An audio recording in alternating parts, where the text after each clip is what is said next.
हरियाणा का पहलवान बोलते हैं उसको। और वो एक दो मर्डर के पहले भी केस है, आपराधिक आदमी है, कुछ समझते उससे पहले उसने दोनों चाकुओं से अटैक कर दिया हमारे पे। तो हमारे 15 लोग कार्यकर्ता मौजूद थे वहाँ, उसमें 8 लोगों को चोट आई है। तो वो जैसे आया ही हो लड़ने के लिए ना, वो तो हथियार हथियार समेत उसने तो टारगेट करके आया कि मुझे मारना है। अचानक से आया, दोनों बाप बेटे, और जो खीर बनी हुई थी उसके लात मार के फैला दिया और गाड़ियाँ निकालने लग गया। हमने उससे पूछने की कोशिश करी, भाई क्या है, क्या क्या दिक्कत, आप क्या दिक्कत है, तो उसने हाथापाई करके वो चाकूबाजी कर दी। जयपुर के अंदर दशहरा मैदान में संघ के जो कार्यकर्ता हैं उनके कार्यक्रम के दौरान पड़ोसी ने जो है वो चाकू से ताबड़तोड़ हमला किया। जो मरीज हैं जिनके साथ हमला हुआ है वो हमारे साथ मौजूद हैं। पूरी घटना क्या थी वो जानने की कोशिश करेंगे। क्या नाम है, शुभ नाम से? दिनेश शर्मा। शर्मा जी, थोड़ा आपकी तबीयत ख़राब है, लेकिन इस हिसाब से आप ये बताइए कि क्या पूरा घटनाक्रम क्या था? समाज का कार्यक्रम था। शरद पूर्णिमा का जो खीर का कार्यक्रम चलता है वो समाज का मंदिर, हर मंदिरों में होता है। इस मंदिर में भी कार्यक्रम चल रहा था। 10-12 लोग थे, एक दो महिलाएं भी थी, बच्चे भी थे। वो अचानक से आया, दोनों बाप बेटे, और जो खीर बनी हुई थी उसके लात मार के फैला दिया और गाड़ियाँ निकालने लग गया। हमने उससे पूछने की कोशिश करी, भाई क्या है, क्या क्या दिक्कत, आप क्या दिक्कत है, तो उसने हाथापाई करके वो चाकूबाजी कर दी। और ये मामला। कितने लोग आप दशहरा मैदान में उस वक्त थे? और 10-12 लोग होंगे। तो कितनों के चोट आई? और लगभग 6 लोग तो यहाँ एडमिट हैं, बाकी का हमें पता नहीं किसी को चोट आई हो, क्योंकि हम तो यहाँ आ गए थे ना।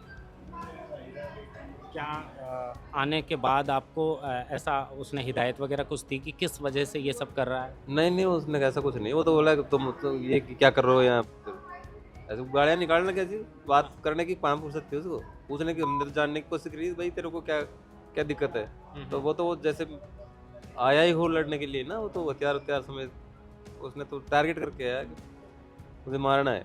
दोनों पिता और पुत्र दोनों?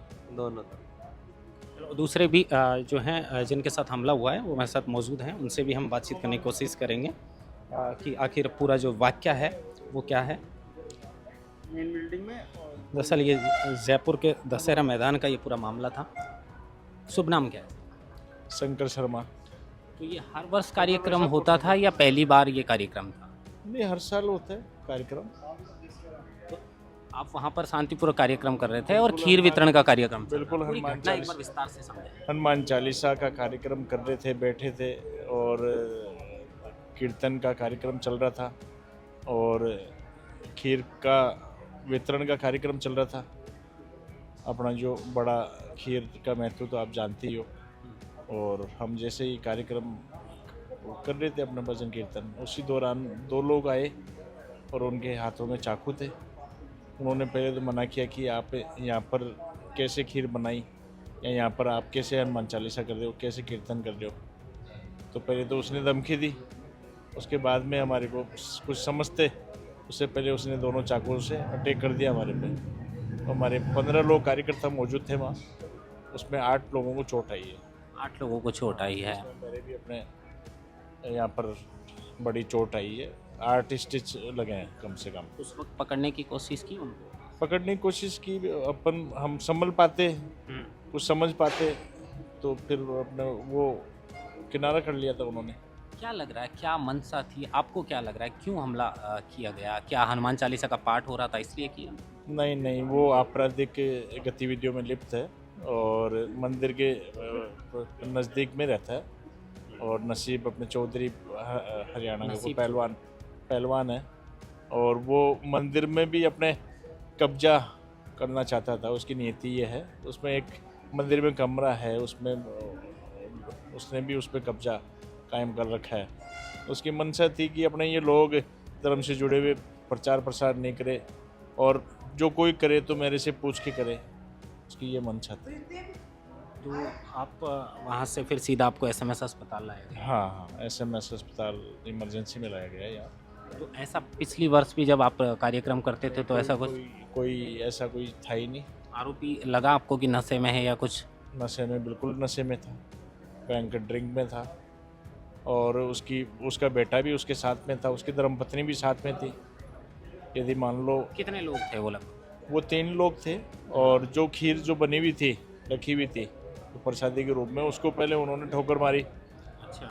यदि कोई अच्छा कोई समझदार होता तो वो औरत भी उनको मना कर सकती थी कि तो अपने धार्मिक लोग हैं, कोई हम तो गलत गतिविधि भी नहीं थी। और जागरण तो हर लोग करते ही है ना, मंदिर में बैठ के तो करेंगे, जैसा कहाँ आपने कहा जाएंगे। कि हर वर्ष होता था वहाँ पर हर जाना। वर्ष होता था, ये पहली बार ये हुआ। पहली बार हुआ। देखिए ये जयपुर के अंदर दशहरा मैदान में जो संघ के कार्यकर्ता हैं वो अपना कार्यक्रम कर रहे थे और जैसे ही खीर वितरण का जो कार्यक्रम चल रहा था पड़ोसी था, क्या नाम बताया आपने सर? नसीब चौधरी, क्या है? नसीब चौधरी, पहलवान की आप कुछ कह रहे पहलवान, हरियाणा का पहलवान बोलते हैं उसको। थे। अच्छा। और वो 1-2 मर्डर के पहले भी केस हैं, आपराधिक आदमी है ये। हरियाणा का पहलवान बता रहे हैं और पहले से भी आपराधिक प्रवृत्ति का था, परिवार के सहित आकर और हमला किया है। हालांकि इसके बाद करणी विहार थाने के बाहर घेराव हुआ, हाईवे भी जाम किया गया और 2 मुख्य आरोपी हैं उनको डिटेन कर लिया गया है। लेकिन अब मांग यह है कि बाकी जो आरोपी हैं या फिर किसके कहने से ये पूरा जो है वारदात को उन्होंने अंजाम दिया है, इसको लेकर अब मांग है कि जल्द से जल्द बाकी जिनका इसमें इन्वॉल्व है वो आरोपी भी जल्द से जल्द गिरफ्तार होने चाहिए। महेंद्र वासुटा, लोकमत हिंदी, जयपुर।